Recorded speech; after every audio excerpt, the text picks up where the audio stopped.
एक राजा ने अपने सैनिकों को सड़क के बीच में एक बड़ी चट्टान रखने के लिए कहा। चट्टान को बीच सड़क में रखवाकर राजा ने अपने सैनिकों से छुपकर उस चट्टान पर नजर रखने के लिए कहा कि देखना उस चट्टान को रास्ते से कौन हटाता है। लोग उस जगह पर आते रहे और जाते रहे, लेकिन किसी ने भी उस चट्टान को रास्ते से हटाने की कोशिश नहीं की। उस चट्टान के पास से लोगों के गुजरने वालों में राजा के कुछ करीबी लोग और शहर के बड़े व्यापारी भी शामिल थे, और उनमें से कुछ लोग तो राजा को ही कोसने लगते कि क्या राजा इस चट्टान को भी रास्ते से नहीं हटवा सकता। लेकिन किसी ने भी उस चट्टान को रास्ते से हटाने का प्रयास नहीं किया। ऐसा काफी दिनों तक चलता रहा। एक दिन एक किसान अपनी सब्जियों के साथ उधर से गुजर रहा था। उसने चट्टान को रास्ते में पड़े देखा और सोचा कि सबको इस चट्टान की वजह से कितनी तकलीफ हो रही है। उसने अपनी मजबूत लाठी से उस चट्टान को एक तरफ धकेलने की कोशिश शुरू कर दी।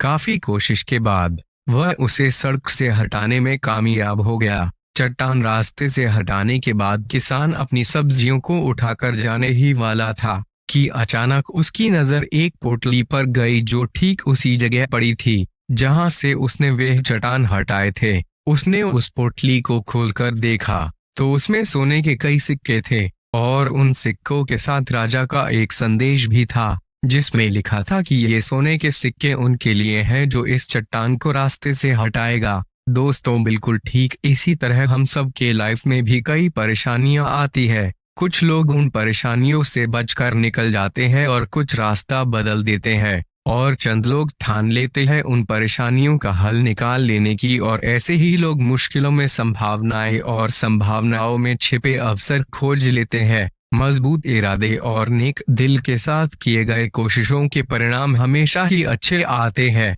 इसीलिए जीवन के परेशानियों से घबराओ मत, बल्कि उन परेशानियों को हल करने की कोशिश करते हुए जीवन सफर में आगे बढ़ते रहो।